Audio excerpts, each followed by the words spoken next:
Hello everyone, my name is Shubham Sharma. Welcome back all of you. And आज हम बात करेंगे बहुत ही इंपॉर्टेंट एक्ट के बारे में, that is industrial employment standing orders act 1946। बहुत इंपॉर्टेंट एक्ट है, मतलब इससे दो क्वेश्चंस मिनिमम बन ही रहे हैं हर बार एग्जाम में। और this is part one of this particular act, और सेकंड पार्ट में हम इस पूरे एक्ट को कंप्लीट कर लेंगे। 10 से 15 मिनट मैक्सिमम सेशंस में हम इस पार्ट वन को कंप्लीट करेंगे। And as you know, this video is for NET JRF students. So let's get started here. This is the journey कि हम कैसे हम इस एक्ट को पढ़ेंगे। सबसे पहले हम स्टैंडिंग ऑर्डर्स देखेंगे कि क्या होते हैं, देन उसकी एप्लीकेबिलिटी देखेंगे कि ये कौन सी इंडस्ट्रियल एम्प्लॉयमेंट में एप्लीकेबल रहता है या होता है, एंड व्हाट इज या who is the certifying officer, और what is the procedure to submit standing orders draft, और what is the procedure of this certification. And अगर कोई पर्सन, कोई एम्प्लॉयर या कोई वर्कमैन एग्रीव्ड होता है by the decision of the certifying officer, तो किस तरह या कहाँ पे अपनी जो है वो अपील दायर कर सकता है उसके बाद। And on date of the operation of these standing orders, like after certification of these standing orders, what is the date, what is the date on which these operations come into the force, and what is the duration, that is for how many days these standing orders remains in force, and what is the procedure of modification of these standing orders, and last में हम पढ़ेंगे इनकी penalties के बारे में। so ये पूरा आपकी जर्नी रहने वाली है, क्लियर। और एक और इम्पॉर्टेंट थिंग कि अगर किसी को लगता है कि स्पीड ज़्यादा हो रही है तो वो यूट्यूब ऑप्शन में जाके इस स्पीड को स्लो कर सकता है, and those who are normal with speed they can continue to study और लिसन। ठीक है जी। चलिए जी, सबसे पहले बात करते हैं, जैसा कि हमने कहा, हम सबसे पहले देखेंगे कि what are these standing orders, ये होते क्या है, एक्चुअल मीनिंग क्या है इनका। देखो, मैं आपको समझाने की कोशिश करता हूँ। आपने कई बार, जैसे ही आप कई बार ऑनलाइन फॉर्म भरते हो या कहीं भी, आपने एक लास्ट में फॉर्म भरने के बाद आपको ऑप्शन आता है कुछ टर्म्स एंड कंडीशंस का, ठीक है। और एक भारी भरकम आपको एक पीडीएफ या कोई भी टेक्स्ट लिखा होता है बहुत ज्यादा, और लास्ट में आपको दो चेक लिखे होते हैं। एक में लिखा होता है I accept the terms and conditions, और दूसरे में लिखा होता है आई डू नॉट एक्सेप्ट। ठीक है जी। सो ये जो टर्म्स एंड कंडीशंस हैं, ठीक है, ये बनाई जाती हैं बाय द एम्प्लॉयर। फिर से आराम से सुनना, ये बनाई जाती हैं बाय द एम्प्लॉयर, ठीक है। But in terms and conditions जो वहां पे लिखी होती हैं, बनाने के बाद इनको सर्टिफाई करवाना बहुत जरूरी होता है, इनका अप्रूवल करवाना, वी कैन से इनको अप्रूवल करवाना कि ये बिल्कुल सही है, ठीक है। इनका सर्टिफिकेशन करवाना बहुत जरूरी होता है। इसको सर्टिफाई कौन करता है? इसको सर्टिफाई करता है सर्टिफाइंग ऑफिसर, जो हमने अभी यहाँ पे देखा, ये वाला बंदा, ठीक है। ये इनको क्या करता है? सर्टिफाई करता है। On what basis? On what basis? तो उसके लिए एक मॉडल स्टैंडिंग ऑर्डर बनाए गए हैं, और वी कैन से एक स्टैंडर्ड प्रोसीजर बनाया गया है, जिसके साथ कंपेयर करके इन टर्म्स एंड कंडीशंस को सर्टिफाई किया जाता है, और वही मॉडल स्टैंडिंग ऑर्डर्स इस एक्ट के अंदर हम पढ़ेंगे। ठीक है जी, क्लियर हो गया। तो क्या होता है, एक एम्प्लॉयर होता है जो कि एक टर्म्स एंड कंडीशंस का एक ड्राफ्ट तैयार करता है, उसको वो देता है किसको? सर्टिफाइंग ऑफिसर को। सर्टिफाइंग ऑफिसर इसको कंपेयर करता है with these model standing orders, जो कि एक स्टैंडर्ड ऑर्डर्स होते हैं या एक कंडीशंस होती हैं, जिसके साथ इसको मैचअप किया जाता है। और अगर उसमें कुछ मॉडिफिकेशंस की जरूरत है या कुछ एडिशंस डिलीशंस की जरूरत है, वो करता है, और उसके बाद उसको क्या करता है? वो सर्टिफाई कर देता है। तो वही सर्टिफाइड टर्म्स एंड कंडीशंस यहाँ लिखी होती हैं, जिनको कि आप आई एक्सेप्ट या फिर आई डू नॉट एक्सेप्ट करते हैं। ये होती हैं आपकी standing orders, means these are the permanent orders, और we can say these are defining as the conditions of recruitment, discharge, disciplinary action, leave etcetera. तो कोई भी आपका सर्विस इन योर एस्टेब्लिशमेंट, ठीक है, तो वो जो होती है वो कुछ टर्म्स एंड कंडीशंस के अंदर होती हैं, ठीक है। तो वो जो टर्म्स एंड कंडीशंस है वो डिफाइन की जाती हैं या वो बनाई जाती हैं on the basis of some standards, और उन्हीं स्टैंडर्ड्स को बोलते हैं स्टैंडिंग ऑर्डर्स, क्लियर। और ये इसलिए भी बनाई जाती हैं क्योंकि पहले जैसे कि आपको पता होगा कि जब तक ये नहीं थे, उससे पहले जो है वो आपका एम्प्लॉयर जो था वो यूनिलेटरल डिसीजंस लेता था। यूनिलेटरल डिसीजंस उसके द्वारा लिए जाते थे, या उसके द्वारा आर्बिट्रेशन किया जाता था, ठीक है जी। सो इसी को दूर करते हुए कि वहां पे बायलिटरल डिसीजंस लिए जाएं, मींस वहां पे कलेक्टिव बार्गेनिंग हो, ठीक है। बायलिटरल डिसीजन का बोलने का मतलब है कि जब भी डिसीजन लिए जाए वो कुछ टर्म्स एंड कंडीशंस के ऊपर लिए जाएं, क्लियर जी। तो उन्हीं के लिए इस एक्ट में या इस एक्ट को बनाया गया, ठीक है जी। स्टैंडिंग ऑर्डर्स क्लियर हुए। चलिए जी, आगे चलते हैं। नो, सबसे इंपॉर्टेंट बात, या ये जो पर्टिकुलर स्टैंडिंग ऑर्डर्स हैं, इनके लिए सबसे पहला जो आपके पास एक्ट आया था उसका नाम है बॉम्बे इंडस्ट्रियल डिस्प्यूट एक्ट 1938। ये आपको ध्यान में रखना है, इंपॉर्टेंट है। It prescribed first time terms and conditions of employment, clear जी। चलिए, एक बात आपको क्लियर, फोर्स में कब आया था? 23 अप्रैल 1946। तो ये आपको याद रखना है। ये बहुत ज्यादा याद रखने की जरूरत नहीं है, but still you should know कि ये कब फोर्स में आया था। बाकी 23 अप्रैल को आप इसको ऐसे भी याद रख सकते हो, 23 अप्रैल को आपका वर्ल्ड बुक डे भी होता है, ठीक है जी।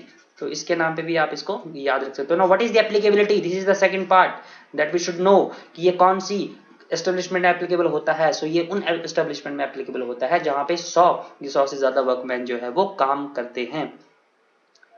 तो इसका मतलब क्या जिन इंडस्ट्रियल एस्टेब्लिशमेंट में 100 से कम वर्कमैन है कहां ये वहां ये एप्लीकेबल नहीं होगा?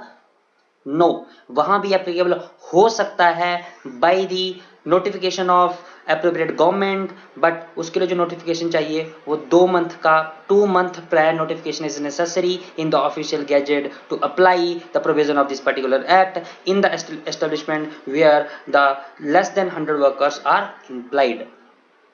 ठीक है जी, क्लियर हो गया, सिंपल सी बात। चलिए अब आगे, अब कहाँ अप्लाई नहीं होता है, ये भी कंडीशन है। तो ये उन एस्टेब्लिशमेंट में अप्लाई नहीं होगा जो कि ये जो हमने अभी अभी एक्ट पढ़ा, जो सबसे पहला एक्ट आया था under for these standing orders, that is Bombay industrial act 1938। तो ये जहां जिस भी एस्टेब्लिशमेंट में या इंडस्ट्रीज में बॉम्बे इंडस्ट्रियल डिस्प्यूट एक्ट के प्रोविजन अप्लाई होते हैं वहां पे ये एप्लीकेबल नहीं होगा।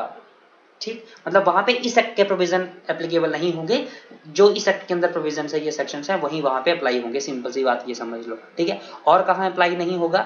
Those industries which are covered under MT, Madhya Pradesh industrial employment standing order act 1961, ठीक है जी। तो उन इंडस्ट्रीज में भी ये अप्लाई नहीं होगा। ये दो आपको याद रखने हैं बस, ठीक है। आपको एक्चुअली आजकल असर्शन रीजंस के क्वेश्चन काफी बन रहे हैं, है ना, तो इसलिए इंपॉर्टेंट है। नाउ द थर्ड पर्सन जो जिसके बारे में पता होना चाहिए वो है सर्टिफाइंग ऑफिसर। कि सर्टिफाइंग ऑफिसर इस industrial employment standing order act के अंदर कौन होगा? सो वो होगा, एक तो लेबर कमिश्नर हो सकता है, या रीजनल लेबर कमिश्नर हो सकता है, या any other officer appointed by the central and the state government. तो यहाँ पे यहाँ देखो, ये दोनों आपको याद रखने हैं, आपको कंफ्यूज कर सकता है। आपको पहली स्टेटमेंट दी होगी लेबर कमिश्नर, दूसरी दी होगी रीजनल लेबर कमिश्नर, तीसरी दी होगी any other officer appointed by the central government, चौथी दी होगी any other labour officer any other officer appointed by the state government. और अब लास्ट में पूछा होगा कि 1 2 3 4 ठीक है, या 1 2 3 ठीक है, 1 2 3 4 कौन सी होगी? तो 1 2 ही ठीक होंगे, बिकॉज 1 2 3 4 और ठीक होंगे, क्योंकि सेंट्रल गवर्नमेंट भी या स्टेट गवर्नमेंट भी अपॉइंट कर सकती है। तो यहाँ इस वर्ड से बहुत ज्यादा कंफ्यूजन क्रिएट कर रहा है एग्जामिनर आजकल, ठीक है जी। तो ये हमने यहाँ तक अभी तक स्टैंडिंग ऑर्डर्स पढ़ लिए, एक ऐसे ऑर्डर्स, एक ऐसे कंडीशंस जिनके बेस के ऊपर जो है वो किसी भी कंपनी की टर्म्स एंड कंडीशंस बनती हैं, ठीक है। एप्लीकेबिलिटी हमने देख ली, जहां पे 100 से ज्यादा वर्कर होंगे वहां पे एप्लीकेबल होगा, और जहां पे 100 से कम वर्कर है वहां पे अगर एप्रोप्रिएट गवर्नमेंट नोटिफिकेशन लाती है 2 महीने तक से 2 महीने पहले, तो वहां पे अप्लाई हो जाएगा। और कहां अप्लाई नहीं होगा? बॉम्बे इंडस्ट्रियल डिस्प्यूट एक्ट जहां पे एप्लीकेबल है वहां नहीं होगा, या Madhya Pradesh industrial employment standing order act है वहां पे अप्लाई नहीं होगा। सर्टिफाइंग ऑफिसर कौन होता है हमने देख लिया, या तो लेबर कमिश्नर, या रीजनेबल लेबर कमिश्नर, या एक ऐसा ऑफिसर जो कि बाय सेंट्रल गवर्नमेंट और स्टेट गवर्नमेंट अपॉइंट किया जाता है, ठीक है जी। अब हम देखेंगे submission of draft standing order. कि अब मैंने आपको बताया था शुरू में कि कोई भी एम्प्लॉयर है वो टर्म्स एंड कंडीशंस बनाता है और उसको किसको भेजता है? सर्टिफाइंग ऑफिसर को। सर्टिफाइंग ऑफिसर क्या करता है? सर्टिफाइंग ऑफिसर जो आपका मॉडल स्टैंडिंग ऑर्डर है, मतलब जो उसके पास एक स्टैंडर्ड प्रोसीजर या मेथड्स या कंडीशंस हैं उनके साथ कंपेयर करता है इनको, फिर बाद में वो सर्टिफिकेशन देता है, ठीक है। तो अब सबसे पहले तो सबमिट करना पड़ेगा इसको, तो उस सबमिट को कैसे करेंगे? सो बोलता है एम्प्लॉयर ऑफ एवरी एस्टेब्लिशमेंट, उसको क्या करना होता है? 5 कॉपीज ऑफ ड्राफ्ट प्रपोजल, जो उसका स्टैंडिंग ऑर्डर्स का जो ड्राफ्ट प्रपोजल है उसकी 5 कॉपीज, ठीक है, किसको देनी होती है? सर्टिफाइंग ऑफिसर को, ठीक है। और उसके साथ प्लस उसके साथ और भी देना होता है कुछ, क्या देना होता है? Statement giving prescribed relating to workman and the trade union from which it belong, या ही बिलोंग, या शी बिलोंग, ठीक है। तो मतलब क्या करना होता है? उसको 5 कॉपीज ऑफ ड्राफ्ट प्रपोजल, जो भी उसका स्टैंडिंग ऑर्डर का जो प्रपोजल है उसकी 5 कॉपीज, प्लस उसके साथ उसको एक स्टेटमेंट देनी होती है जिसमें जो भी प्रिस्क्राइब्ड पर्टिकुलर्स है रिगार्डिंग वर्कमैन उसके बारे में इंफॉर्मेशन, और कौन सी वो ट्रेड यूनियन से लाइक बिलोंग करता है उसके बारे में इंफॉर्मेशन देनी होती है। इतनी चीज क्लियर होगी। और साथ में हेडिंग लिखा है सबमिशन, तो हमने कर दिया, ठीक है, ये 5 कॉपीज कर दी और साथ में ये स्टेटमेंट दे दी। But what are the conditions for certification? तो कंडीशंस क्या है सर्टिफिकेशन के लिए? सो ये है कंडीशंस, ये वाली, ठीक है, ये वाली, कि शुड मेक, ये जो सर्टिफिकेशन है, ये जो स्टैंडिंग ऑर्डर्स हैं, ये जो प्रपोजल है, should make provisions for every matter in the schedule and it should be in conformity with the provisions of the model standing order. अब दो कंडीशंस बताई उन्होंने। पहली कौन सी थी कि ये जितने भी ये टर्म्स एंड कंडीशंस बनाएगा उसमें हर एक प्रोविजन होना चाहिए फॉर एवरी मैटर। अभी मैं आपको बताऊंगा, यहाँ पे एक मैटर्स की लिस्ट दी हुई है इस पर्टिकुलर एक्ट में, ठीक है, जिसके बारे में हम सेकंड पार्ट में बात करेंगे, ठीक है। तो वो जो सेकंड पार्ट में जो जितनी भी मैटर्स हैं उनके बारे में जो लिस्ट दी है, उन सभी मैटर्स के लिए जो है वो प्रोविजंस होने चाहिए उन टर्म्स एंड कंडीशंस के अंदर। एक तो ये कंडीशन बोला, और दूसरा बोला कि और वो जो प्रोविजंस हैं वो इन कन्फर्मिटी होना चाहिए with the model standing order. जो भी स्टैंडर्ड प्रोसीजर्स हैं, जो भी स्टैंडर्ड ऑर्डर्स हैं, उनके साथ कंफर्मेशन के साथ होने चाहिए। ये आपकी जो आप ड्राफ्ट प्रपोजल में टर्म्स एंड कंडीशन दे रहे हो, तो यही बोलने का मतलब था। ये दो चीजें जो है वो कंडीशंस हैं फॉर सर्टिफिकेशन। क्लियर हुआ? अच्छा जी। उसके बाद क्या होगा? उसके बाद क्या होगा? सबमिट कर दिया, उसके बाद सर्टिफाइंग ऑफिसर क्या करेगा? On receipt of the draft of standing order, certifying officer क्या करेगा? इनकी कॉपी सेंड करेगा किसको? ट्रेड यूनियन को। ठीक है, किस लिए? ताकि अगर आपका कोई इन टर्म्स एंड कंडीशंस में कोई ऑब्जेक्शन है तो बताओ। क्या हुआ?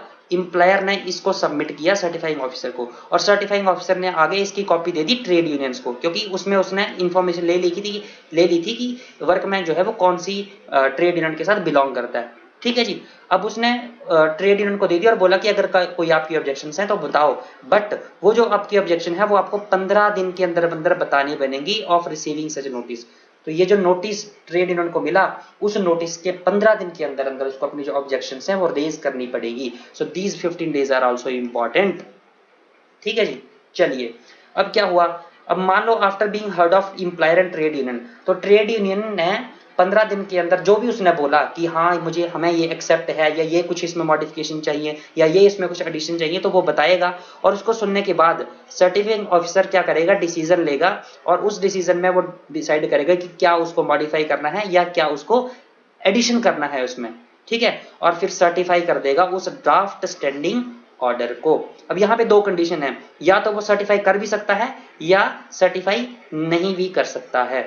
ठीक है, तो हम मान के चल रहे हैं कि उसने सर्टिफाई कर दिया उस ड्राफ्ट स्टैंडिंग ऑर्डर को, तो फिर वो जो सर्टिफाइड स्टैंडिंग ऑर्डर है उसकी कॉपी सेंड करेगा, ऑथेंटिकेटेड कॉपी, किसको? दोनों को, इंप्लायर और ट्रेड यूनियन को। और कितने दिन के अंदर अंदर? With in 7 days of certification. जिस दिन उसने सर्टिफिकेशन की उसके 7 दिन के अंदर अंदर जो है वो उनको उसकी कॉपीज, ऑथेंटिकेटेड कॉपीज जो है वो सेंड कर देगा दोनों को, इंप्लायर और ट्रेड यूनियंस को। बोलिए जी, क्लियर हुआ? चलिए जी, अब हम पहुंच चुके हैं अपील पे, कि सपोज उसने सर्टिफाई नहीं किया, या कुछ और कंडीशन, या कुछ और कंडीशन हुई। सपोज उसने या तो सर्टिफाई नहीं किया, या फिर उसने सर्टिफाई किया बट उसने, सर्टिफाइंग ऑफिसर ने जो भी ट्रेड यूनियन ने उसको कुछ मॉडिफिकेशन बताई थी वो उसमें नहीं की। तो अब उसमें, उस केस में क्या हो सकता है? या तो इंप्लायर या वर्कर या ट्रेड यूनियन जो है वो अगर एग्रीव्ड होती है by the order of certifying officer, तो उस केस में वो अपील दायर कर सकती है। कहां पे? अपीलेट अथॉरिटी में। क्लियर हुआ जी? और वो जो अपील है वो 30 दिन के अंदर अंदर उसको दायर करनी पड़ेगी। मतलब जब सर्टिफाइंग ऑफिसर ने ऑर्डर दिया तो उस ऑर्डर के 30 दिन के अंदर अंदर जो है उसको अपील दायर करनी है उस अपीलेट अथॉरिटी में। इतनी चीज क्लियर होगी? अब वो जो अपीलेट अथॉरिटी है उसके पास 3 कंडीशंस हैं, या तो उसको एज इट इज कंफर्म कर सकता है, या सर्टिफाई कर सकता है, या उसमें कुछ मॉडिफिकेशंस कर सकता है, और या उसमें कुछ एडिशंस कर सकता है। और वो उसका जो डिसीजन होगा अपीलेट अथॉरिटी का, वो फाइनल डिसीजन होगा। क्लियर? एंड उस पर्टिकुलर अपीलेट अथॉरिटी को भी उस डिसीजन की जो है वो कॉपी सेंड करनी पड़ेगी within 7 days of this certification और हिज डिसीजन। क्लियर हो गया जी? कोई दिक्कत अभी तक? चलिए जी। And what is the date of operation of the standing order? Suppose standing order आज सर्टिफाइड हो गए, तो वो फोर्स में कब आएंगे, ऑपरेशन में कब आएंगे? तो देखो, दो केस है। पहला वाला केस है कि सर्टिफाइंग ऑफिसर के पास केस आया और उसने उसको सर्टिफाई कर दिया, और उसके बाद कोई अपील दायर नहीं हुई, when no appeal has been made against the order of certifying officer, तो उस केस में on the expiry of 30 days वो ऑपरेशन में आ जाएंगे, मतलब वो आपकी इंप्लॉयमेंट में लागू हो जाएंगे। और दूसरा केस क्या है? Where an appeal has been made. दूसरा केस क्या है कि सर्टिफाइंग ऑफिसर का जो डिसीजन था उसके अगेंस्ट अपील दायर की गई अपीलेट अथॉरिटी में, और उस अपीलेट अथॉरिटी ने जो डिसीजन दिया उसके 7 दिन की एक्सपायरी के बाद वो ऑपरेशन में आ जाएंगे। तो ये दो कंडीशंस थी उन स्टैंडिंग ऑर्डर्स के ऑपरेशन में आने की। तो इस तरह अब हम स्टैंडिंग ऑर्डर्स पढ़ चुके हैं, एप्लीकेबिलिटी पढ़ चुके हैं, सर्टिफाइंग ऑफिसर पढ़ चुके हैं, सबमिशन पढ़ चुके हैं, सर्टिफिकेशन की क्या प्रोसीजर है, अपील कहाँ करनी है ये हम पढ़ चुके हैं, और डेट ऑफ ऑपरेशन भी हम पढ़ चुके हैं। अब हमारे पास लास्ट रहता है what is the duration and what are the penalties. So duration क्या है, कितना टाइम के लिए ये जो है वो एप्लीकेबल रहेंगे। तो दीज ये जो सर्टिफाइड स्टैंडिंग ऑर्डर्स हैं ये remains unmodified for a period of 6 month. ठीक है जी, पहली बात। तो दूसरी, बट ये जो बट है वो खतरनाक है। बट एम्प्लॉयर, वर्कर और जो ट्रेड यूनियन है इसको बाय एन एग्रीमेंट इसको मॉडिफाई कर सकती है with in a shorter period. 6 महीने से पहले अगर उनके बीच में एग्रीमेंट बनता है तो वो इस पर्टिकुलर स्टैंडिंग ऑर्डर्स में मॉडिफिकेशन ला सकती है। तो उसके लिए क्या करना पड़ेगा उन्हें, इन सच केस उनको 5 copies of the draft proposal for modification plus a copy of agreement जो है वो सर्टिफाइंग ऑफिसर को देना होगा। ठीक है जी, क्लियर हो गया। और यस, बहुत इंपॉर्टेंट बात की, these provisions of modification do not apply in the state of Maharashtra and the Gujarat. तो महाराष्ट्र और गुजरात में ये नहीं एप्लीकेबल होंगे। ठीक है जी। And the last slide, second last slide of today's session is penalties under the Industrial Employment Standing Order Act 1946। सबसे पहली, अगर आपका जो एम्प्लॉयर है वो फेल हो जाता है तो सबमिट ड्राफ्ट स्टैंडिंग ऑर्डर, वो सर्टिफाइंग ऑफिसर को स्टैंडिंग ऑर्डर के लिए ड्राफ्ट प्रपोजल ही नहीं सबमिट करता है। ठीक है। या फिर अगर जो मॉडिफिकेशन स्टैंडिंग ऑर्डर में हुई उनको मतलब अप्लाई करने में फेल हो जाता है without the approval of certifying officer, तो उसको फाइन पड़ेगा 5,000 रुपए तक का। और अगर वो इसको कॉन्टिन्यूसली करता है तो उसको 200 रुपए प्रतिदिन के हिसाब से फाइन पड़ेगा। तो ये पेनल्टीज भी आपके लिए जरूरी हैं। 5,000 तक का फाइन अगर वो सबमिट नहीं करता है या मॉडिफाई नहीं करता है, और कॉन्टिन्यूस इवेंट्स में 200 rupees per day. And this is if he contravene with the certified standing orders. ठीक है, जो भी ये सर्टिफाइड कर दिए सर्टिफाइंग ऑफिसर ने स्टैंडिंग ऑर्डर या फिर अपीलेट अथॉरिटी ने, और उनके हिसाब से वो नहीं चलता है, उसके हिसाब से टर्म्स एंड कंडीशंस नहीं बनाता है, तो उसको 100 रुपए का फाइन, या फिर अगर वो उसको रेगुलरली करता है तो उसको 25 रुपीज पर डे के हिसाब से फाइन पड़ेगा। So guys, this is all about for Industrial Employment Standing Order Part 1.